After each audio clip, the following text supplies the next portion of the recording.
Appamada and its programs are supported by your generosity, and your generosity and support makes such a difference. You can find a link for contributions on the website at appamada.org. Thank you.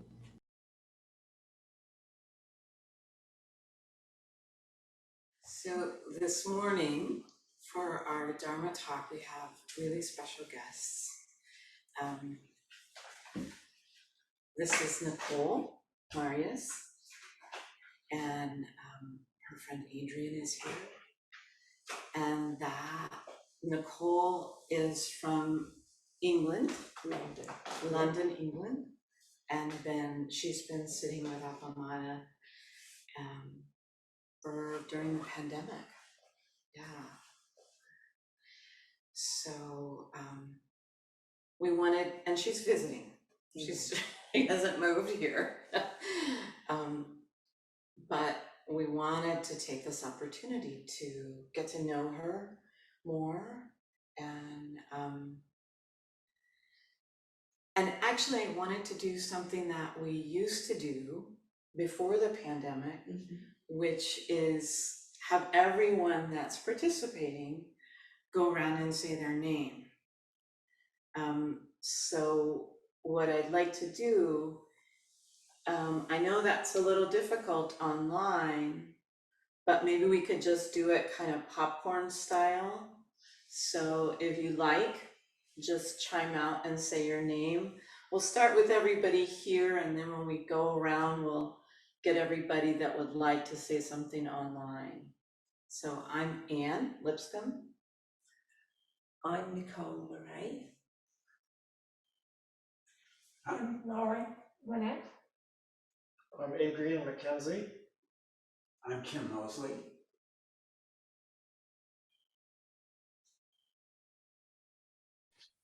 I'm Bridget Beinecke. I'm Joel Barna. Miren Carenza. I'm Paul Maldonado. I'm Thanks, Paul. Sorry, of course. Maria Boyd, also from England. Hi. Hi, Nicole. I'm Becky Kane, and I'm in Vancouver, British Columbia. Darcy Schneider in Elgin, Texas, near Austin. Christian Raymond in Austin. I am Claudine Booth in Switzerland.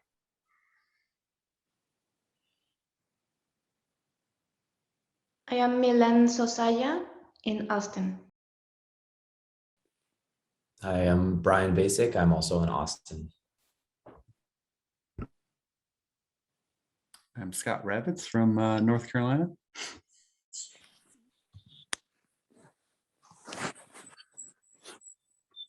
I'm Nancy Lei. I'm from Dallas, Texas.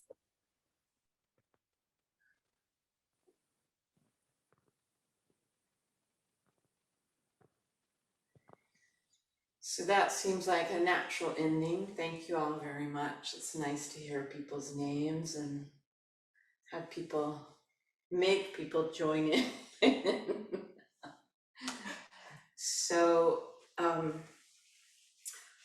Nicole and I spoke about how we would do this, and we wanted to just do a dialogue, just have me ask some questions, and certainly her too, if to try to get to know her better and hear about her practice, and then have some time where we left for people that are here to also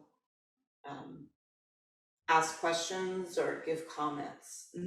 So I think it's just now, for my clock, it's 6 after 10, so I think we'll just play it by ear and see how things go. Sure. Yeah. Great. Well, thank you so much for agreeing to do this. You're very welcome. And I'm just so, I'm cool, calm and collected, but inside there's a chimpanzee that is jumping around in excitement. There you go. Yeah. thank you for, I know the problem of sitting for 30 minutes with a chimpanzee. Oh. So I wanted to start with something that we know as a way-seeking mind, which is basically how did the seed of questioning, how did the seed of Zen come to you? And then how did it grow and develop to bring you here? So I remember when I was 3, I'm 56 folks, I remember when I was 3 and I'm asking my dad about the meaning of life, and he couldn't answer me. So I think it's sort of the seed of having a questioning mind started really quite early. And then I came to a regular sitting practice around the age of 24. There was no plan. I just got up one morning and felt the desire to sit. And I remember exactly where I was in my lounge. I went into the lounge and there's a particular wall that I really like. And I just sat with actually my back to the wall and just sat upright for 20 minutes because it felt right. Again, there was no plan. And that was it. I found it very soothing. I didn't know it at the time, but what I was looking for was soothing. So it was the mind and the body came together at that moment in time, looking for soothing. And when I sat, I didn't realize how being silent could be so grateful. So that's how it came about. And since then, practically every day, I've had a sitting practice, and it's born from there. And sometimes I sit once a day, sometimes I sit twice a day. And then there are times when I just stop during the day and reflect. So it came about through a body desire, it felt like. So that's how that happened. Yeah. So it's always wonderful for me to speak with someone that's had a sitting practice for a long period of time, because so many times how it starts, I mean, what you're searching for, soothing, you find something, hopefully you find that, but then other things begin to accrue, or you find other things, or what you're searching for changes. How has that happened in your practice? Well, how it's happened is that I realized for me that there seems a bigger universe inside me than outside of me. So inside, what's happened is I feel like a time traveler. I feel like I've been traveling all different times within me, all different universes in me, and questions. It's not having the answer for me, it's having the question. It's so curiosity and imagination has been born from my practice, and with the curiosity and the imagination, confidence has come. So with sitting and allowing the questions to come, I was working in an office for many years, knew that it didn't suit me. I'm very sensitive, so walking into an office the size of a football pitch and having all of these voices and computers around me was too much. But through sitting quietly, it was what came to me was I could train in a different field. So then I trained as a transpersonal psychotherapist. The full title is Transpersonal Body-Centered Integrative Psychotherapist. It's way too long. But basically that's Eastern and Western philosophies and sciences coming together as a job. But I knew very early on that it felt like I was born to do what I do, but I wasn't listening. And it was through the practice of listening did curiosity come, did answers come that I didn't know were there. So I've actually changed my life with my sitting practice. Oh yeah. So yeah, very powerful. Yeah, very powerful. Wow. So I know I relate to having a job or having a profession that you feel like, this, you're a little not quite right with this. But I think the confidence that you're talking about, growing from sitting, is a wonderful thing. Yeah, it's been very nourishing. Uh-huh. So that's what I get, a lot of nutritional value from it. Yeah. I love to hear from people. What do they do when they sit down? What happens? What do they have a particular practice that they go through, or is it just what actually happens, if you don't mind talking about that? Fine. That's a lovely question. I had a one-to-one with Peg a while ago, which was glorious. And she talked about Joko Beck, and somebody asked Joko Beck, what happens when you sit? And Joko Beck said, I think a lot. And it's like, you're not meant to think a lot. And it starts off, my practice is, first of all, my sitting practice is normally in the dark. I don't have lights on. I like to really sit in the dark. And then when I sit, I fidget for a few minutes. That's getting comfortable. And I think for a while. And my mind goes all over the place processing the day. So I have to, the phrase I use is come back gently, and it's sort of, and I'm using my hand, it's come back. So I frequently say to myself, come back. And as I come back, because I feel like I'm leaping off the cushion, and when I come back to my center here. It feels like I've got some kind of gentle line that goes through my body that is centered, and then when I come back, I'm actually centered. I might go off again, but then the phrase come back, that's what keeps bringing me back. So it's sitting in dark, fidgeting, thinking a lot, and then bringing myself back.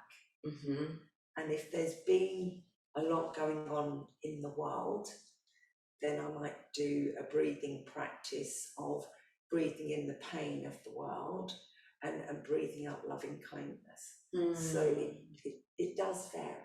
Yeah, that's a really nice point, that what I do when I sit varies as well. It really depends on the causes and conditions, the situation around me, and I really appreciate the come back. That's a phrase that I use a lot.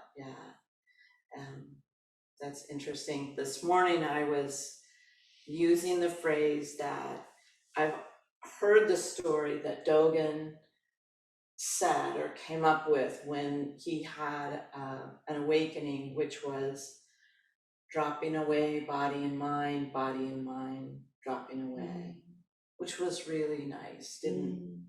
Felt more like something like come back than an instruction, which I try to find something very soft, very soft. And that is it. It's soft. Yes, like you said, nourishing.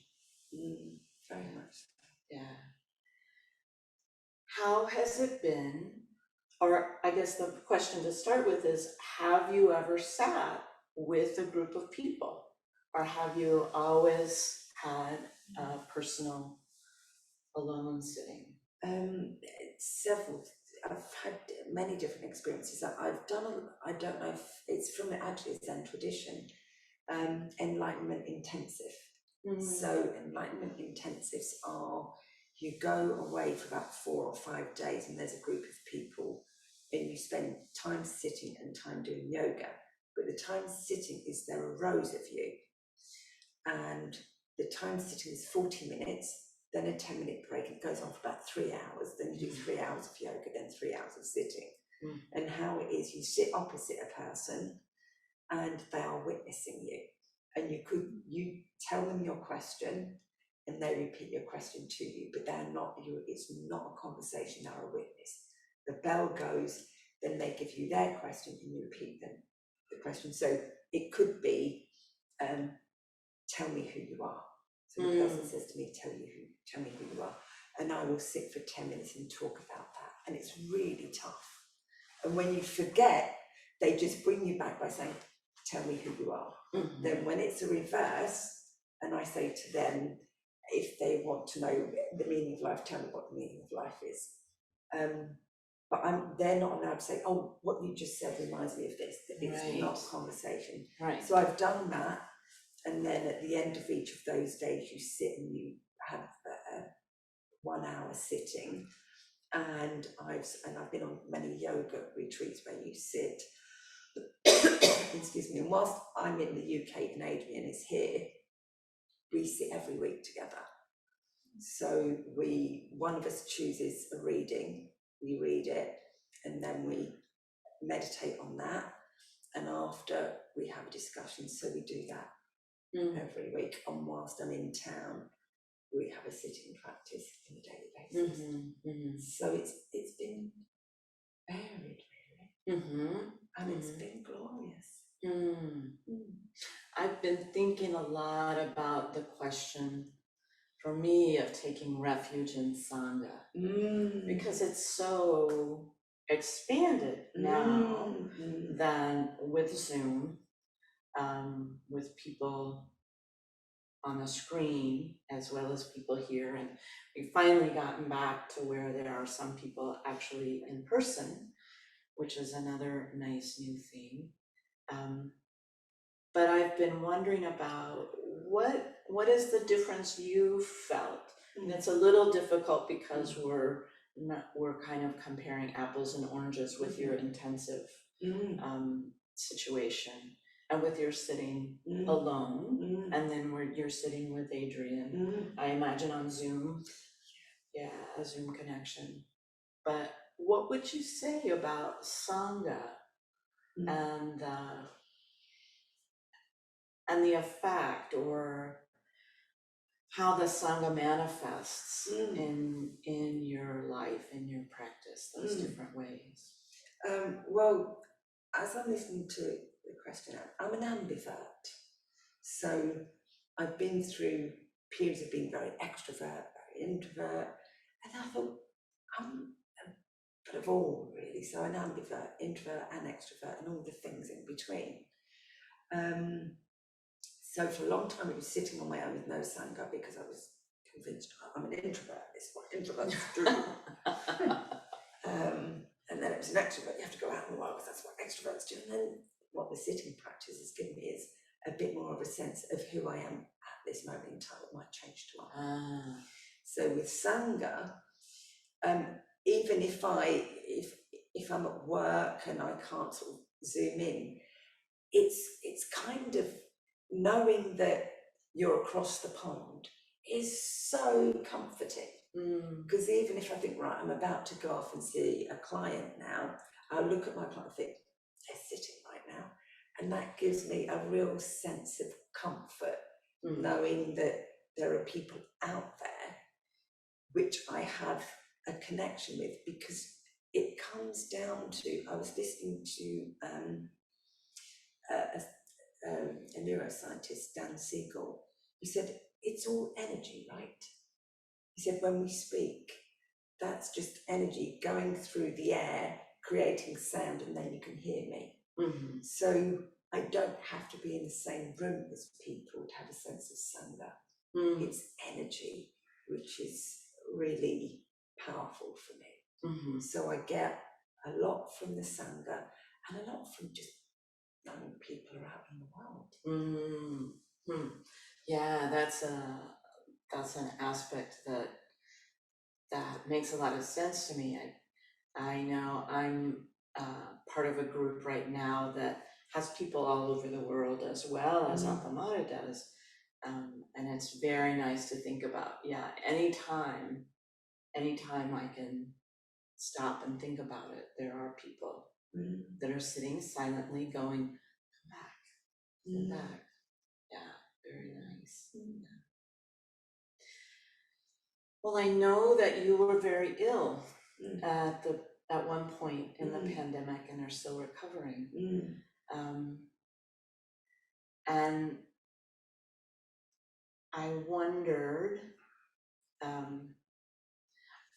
one thing I wondered was, I know that for many people, one of the symptoms of COVID was difficulty breathing, and thinking about our practice and how important the breath is to our practice, and thinking about whether that affected you that way, and how was the practice helpful for you? Was it how that intersected with the practice, intersected with the experience of an illness, a very serious illness? I think the best way to describe it, it's been a wild ride. I go back to just a wee bit before COVID. I was going to be sewing and joining the sewing circle. And Peg was wonderful, sending me through instructions of how to sew. And I was being very diligent. Every Sunday I was carving out a good 3 hours of practicing. And then I had a fall and broke my hand and smashed things. And I thought, I can't sew. So that was frustrating. Then the plaster cast was taken off, and then the next day I got COVID. So it was just, I mean, I'm laughing because it's just, it was a wild ride. But what I got from the practice is sanity. Absolute focus and sanity. Oh, I feel quite tearful with this practice, because I think without having had years of sitting, and without knowing that you folks were over there, and once in a while I could send you an email or send it to Peg and she'd share it and I'd get feedback, it would have been a lot scarier than what it was. And the breath was so difficult. It was really difficult. And as you can hear, my voice goes a bit croaky sometimes, and that is to do with the aftermath. Because the voice box is affected by the quality of breath. So breathing was quite challenging for about 5 weeks. But I would set up a medical breathing practice, which I found online. I cobbled together lots of different practices and head hanging over a bowl with menthol and doing all of the stuff that various people had sent to me, then getting my sort of routine. But my sitting practice did not stop. Every day I was sitting, and I was normally sitting about 3 or 4 times a day, because it was so scary that the only thing that was, again, soothing was actually doing nothing. Trying to be busy to distract was feeding the chaos. It was chaotic. I don't know about in the States, but it was really chaotic in the UK with people not knowing what to do. So the sitting practice, again, it kept me centered and centered and centered, and gave me a sense of safety, really. And allowing myself just to breathe. The quality of the breath was challenging, but allowing myself to breathe in and out very slowly. And the word that came to me when I was breathing was just gratitude. Gratitude that I'm still here. And every morning I have a saying.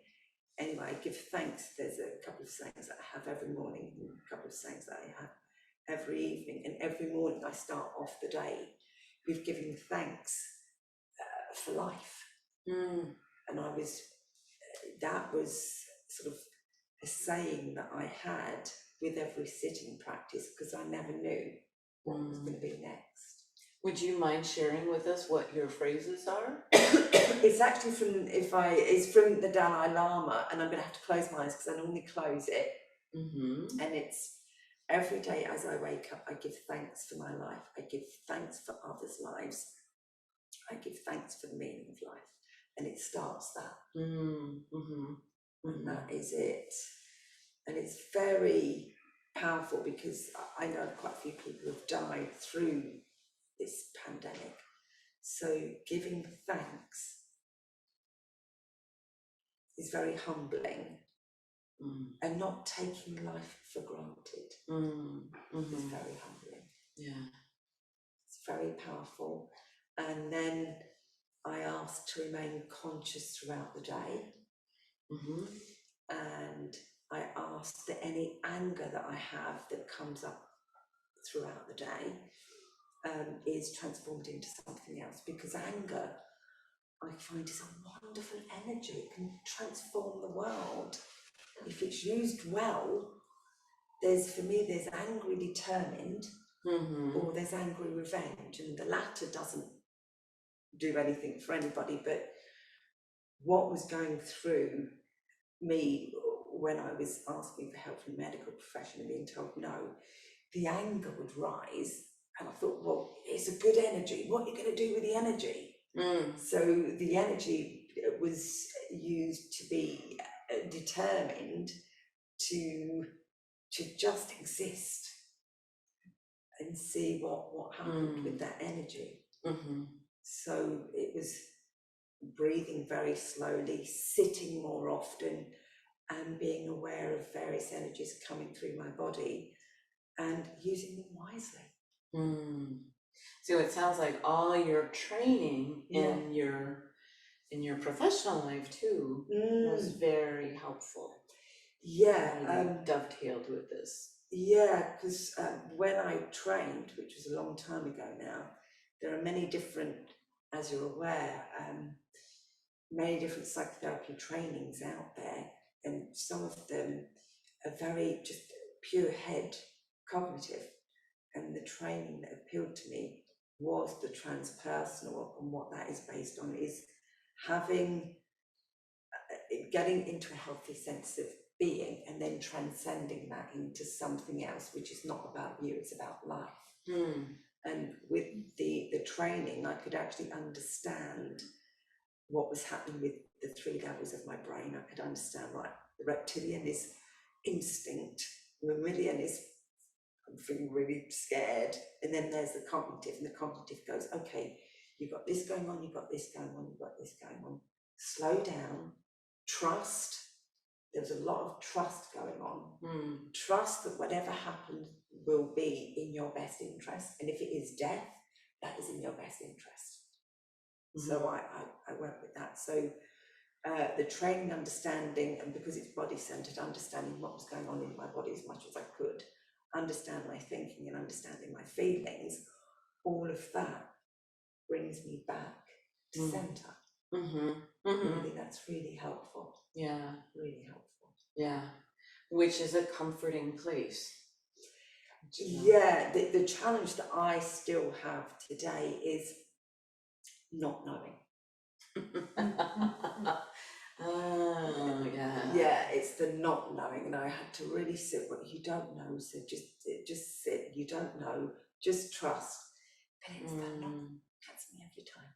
Yeah, I tell you, I'm with you there. I have a really hard time with that. This is true, and this is true. Those two, holding two things that seem opposed at the same time, not knowing how to do that, wanting my rational mind to figure that out. Yeah. So I wondered if you had ever heard the story about one of the teachers at San Francisco Zen Center who died recently in the past 5 years, Steve Stuckey, and he died of pancreatic cancer. And the story was told that even when he was in the last days of his life, he would wake up every morning and think of something to be grateful for, you know, whatever it was, something to be grateful for. Yeah, so your morning ritual reminded me of that part of him. And that's brave, because I happen to know a lot about pancreatic cancer. It's one of the most painful cancers that a person can have. Yeah. Yeah. Yeah. Yeah. I know when we spoke on the phone a few days ago, you were telling me about a practice you had also when you would go to bed at night. Yes. If you don't mind sharing that, that was very beautiful. Which one? More than one. I'm old. You were telling me about lying down and kind of giving up. Ah, yes. Yes, during the time of being unwell, I would literally lie down, give thanks for my life, and just not know whether I was going to wake up in the morning. So I would literally give myself up to God, Buddha. I would just literally, God was in the bedroom ceiling. So I look up at the ceiling and Buddha was up there, and I'd be saying, kind of like, here I am, whatever happens, happens, and just handing myself over to something other was very powerful. And at the same time, as I'm saying, giving myself over to something other, of course it's not other, it's also me. Mm-hmm. So it was very, very powerful. And when I talk about God, I still don't know whether I believe in God. I don't know whether God exists. I don't know. I struggle with that. But at the time, it felt like God felt like an energy system bigger than, and Buddha feels much more grounded and solid and real for me. So I can relate to Buddha on an earthly plane, but God is something else. So I thought, right, I'm going to cover all the planes. So that's what I would do. And there are times when it's been if it's been a bit of a tough COVID day, then I'll do the same. And it really is just lying down and handing over. Mm-hmm. So it's a kind of big renunciation, like a really big one. Yes, well said, Anne. It really is. Yeah. It really is. And this is going, and I didn't mention this, but this is going to sound, well, I think it sounds strange. Since 2004, I've got up every morning. I've done my practice and so on. I have rituals I've been doing for over 30 years. I get up and I stretch, do some yoga, have my sayings, have a bit of a sitting practice, and then I always have a freezing cold bath. Really, really as cold as I can get. And actually, and I started that practice in 2004. I remember it well. Because and it's still the same shock every morning. And yet that is, when I first started, I thought, if I can face a freezing cold bath in the morning, I can face anything. So even that has become a practice for me. Sort of, as I lie in the bath, it's like it takes my breath away first of all. But then easing into that and easing into the breath of that, it's like I can face anything. We're not talking about a shower. We're talking about a tub. Yeah. Oh my gosh. Oh my gosh. So that's been very encouraging, that I can face things in this morning. I remember I started off, I was working in a different industry. I thought, I don't like this industry. Get in the bath, I can face it. This is I'm gonna dig down into this, because I have this idea that really cold baths or rolling in the snow or whatever wakes you up. It's kind of like what it does to trees. We had a big freeze here last year, and things really bloomed. If it didn't get them, things really flourished. Wow. Afterwards. And so I've developed this theory about my immune system and how it really kind of worries my immune system. She's gonna die, and so we have to really build up here. And that's my you encouraged me to go back to taking cold showers. I'm not gonna take a cold bath. Though I do go swimming here in Barton Springs. Have you been to Barton Springs? I've been to Barton Springs briefly, but we've kind of been catching up with people, but I look forward to doing Barton Springs and Deep Eddy. Yeah. Oh, I love cold. Yeah. Not that cold. If it's cold outside, it feels good in the water. We have a place not far from me called Hampstead Heath. It's 800 acres of heathland, and there's ponds there. And you can go, there's a women's pond, a men's pond, and a family pond. And it's really lovely because the ponds, they are ponds. You are swimming with the ducks, you are swimming with whatever is in there. And that's a ritual for quite a few people. They will break the ice. Whatever is going on, they will break the ice and they will swim. And it's a tradition for many people to do a Christmas morning swim. And yeah, you hear lots of screeching. Yeah, I think the tradition here is called the Polar Bear Club. Oh. So people do the same. Wow. Yeah. Didn't know that. Yeah. Yeah. Okay.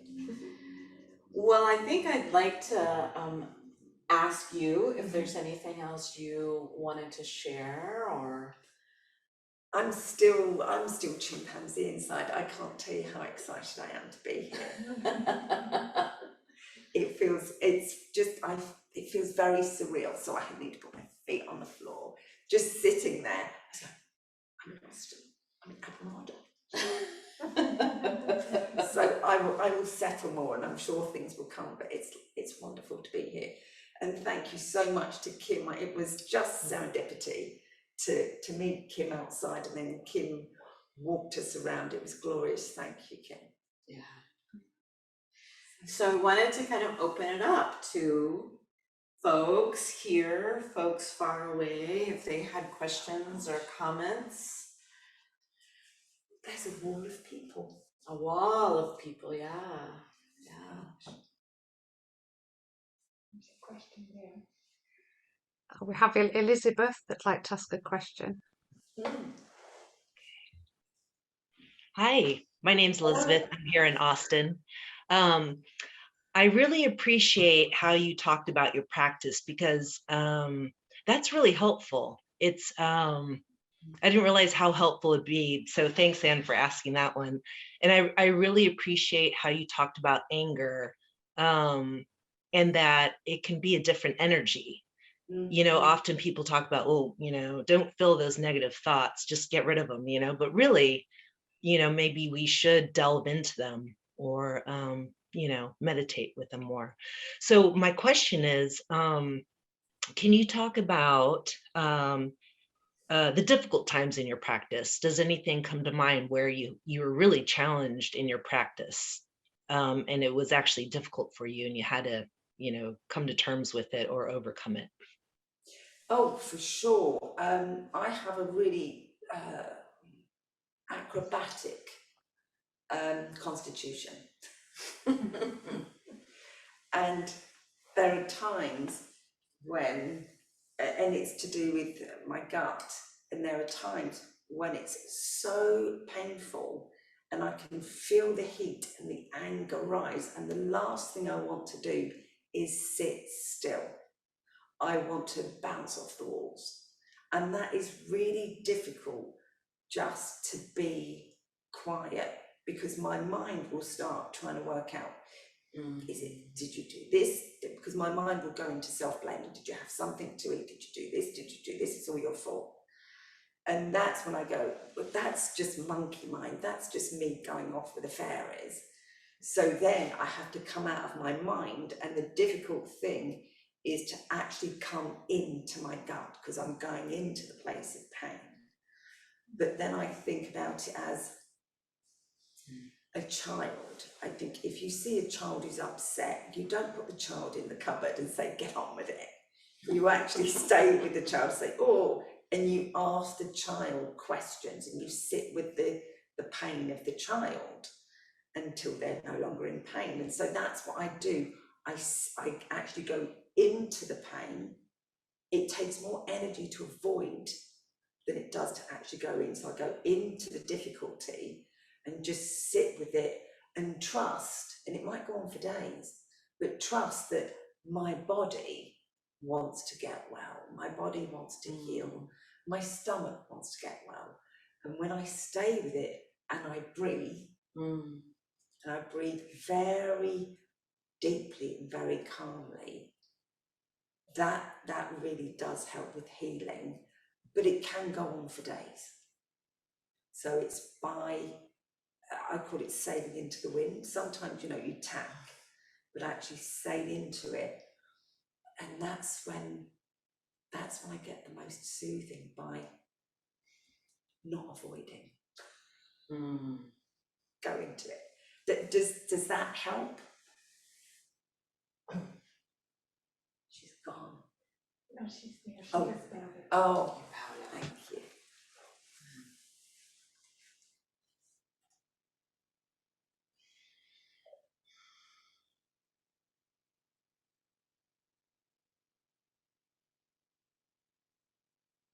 Well, this is Adrian. I'll ask a question if I can. Yeah. We've talked about, between the two of us, the issues of the concepts of discipline and routine. And as you know, I have problems with both of those words from time to time. And I feel like sometimes kind of a rote going through a practice can be also deadening. I can do that numbly without any benefit at all, and then convince myself that no, I have a practice, when actually I'm off somewhere else. I'm going through a routine without any mindfulness whatsoever. And then I can also be very rebellious at the idea of discipline. So anything you want to say on those two issues, I'd be interested in.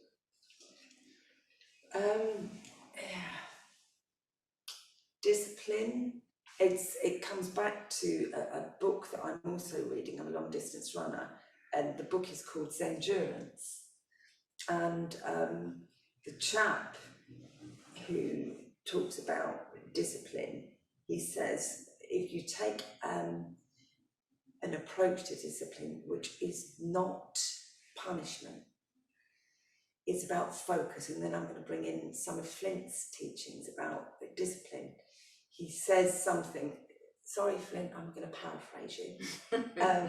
He says something about discipline is about just knowing what you want and just keep coming back to it and keep coming back to it and keep coming back to it.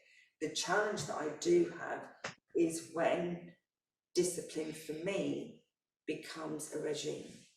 And that's when it's no longer a routine and it's not a discipline. It feels like a punishment and regime. Discipline keeps me focused and is helpful. But if I get too attached to it, that's when it becomes a regime.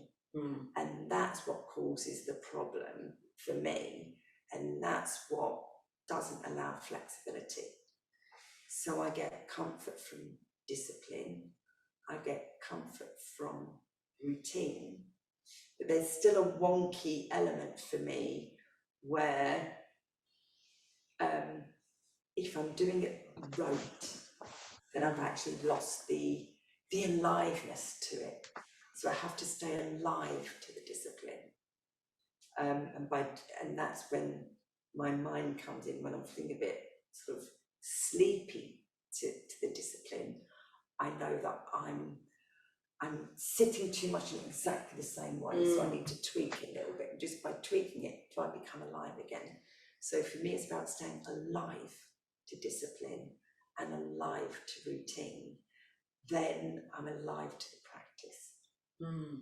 It is about energy. We have Becky who would like to ask you a question. Okay. I'm trying to get my screen to work so I can see you right. Thank you so much for this. It's been a wonderful sharing of things that feel familiar to me in many ways, but from other angles. And I really have appreciated both the process that you've described of your evolving practice, as well as some of the specifics. One of the things I particularly have been needing to work with, I am living with cancer and have been aware of it for 9 years. And at that point, it was already metastasized. And at that time, I had a practice of Qigong. And in Qigong was where I found meditation. And as I've embraced and come to my sitting practice as well, I recognize that there's different qualities of, but there's an important overlap. And I think you were talking about that in terms of our bodies and our minds. And at this point, I'm often needing to be in motion, which is one of the reasons I appreciate sitting with people online, because I can just put my little, other picture up and not disturb people if I'm needing to make sound while I'm meditating, if I'm needing to be in a very different position or change positions. And I call it bodyful. And I certainly have experienced that there are times when the true bodyfulness and the true mindfulness are communicating with each other without, I'm only learning how to be aware of that conversation they carry on. And so I guess I was excited to hear you talk about it, because it's been something I have mainly been exploring on my own. But I think that's maybe the best way for each of us to actually get it, rather than somebody to try to teach us or something. I think it's to feel open to it and to explore there.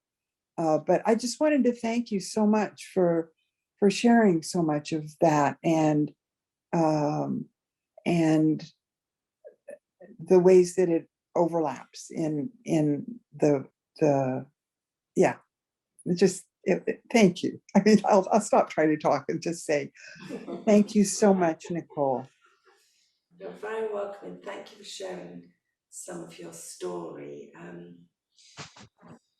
think that having a bodyful practice is really important, and what we've been finding out in psychology is that we need a certain rhythm for the body to heal. And I know that some illnesses cannot be healed, so I want to be respectful of that. But we found that, which is one of the reasons why I run. As a kid, I was not in contact with my body. I didn't like my body. I didn't like sports because I didn't like all the gung-ho competitive stuff, and I was very frightened. So again, I came to my body in my own way. I absolutely love long distance running, but again, it's like, where did this come from? And that was just, again, by sitting and listening to my body, in my body saying, I want to move. And what we find, the brain likes that kind of rhythm. When doing trauma work, at the moment, we're doing a lot of left-right brain sort of to help people soothe, and actually walking a certain way, left-right is soothing, running a certain way. So to be mindful of your body and to be fully connected, I think, is an absolute gift.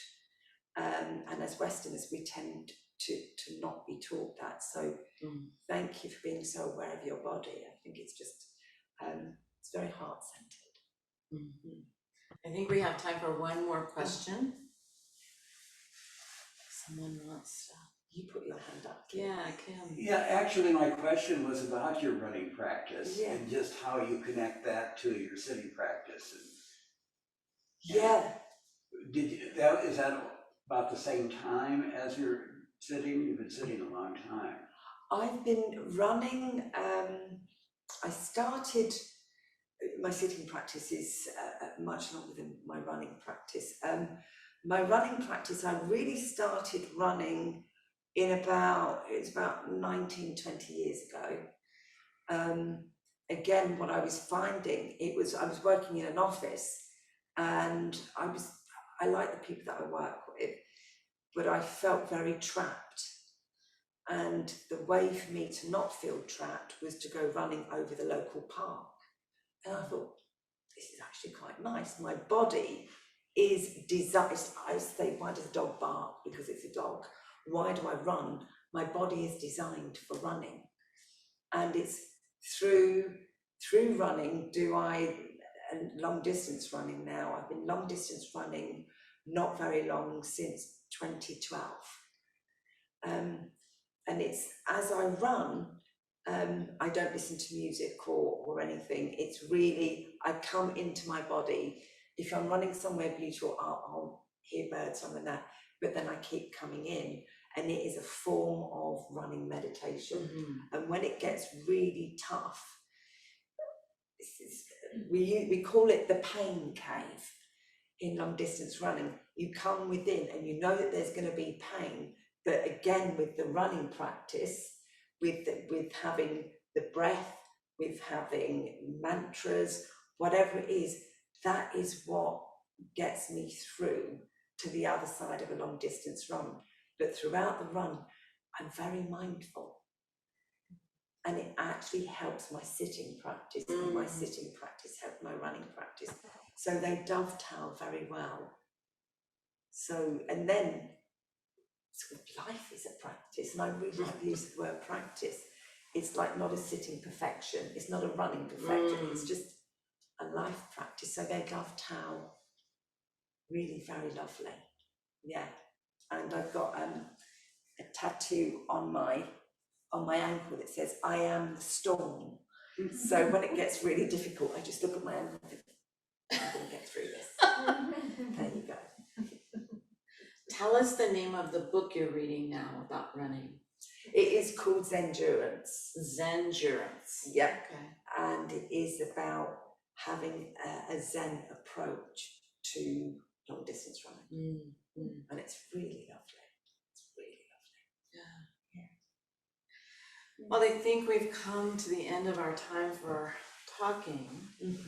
So thank you very much. It's been wonderful.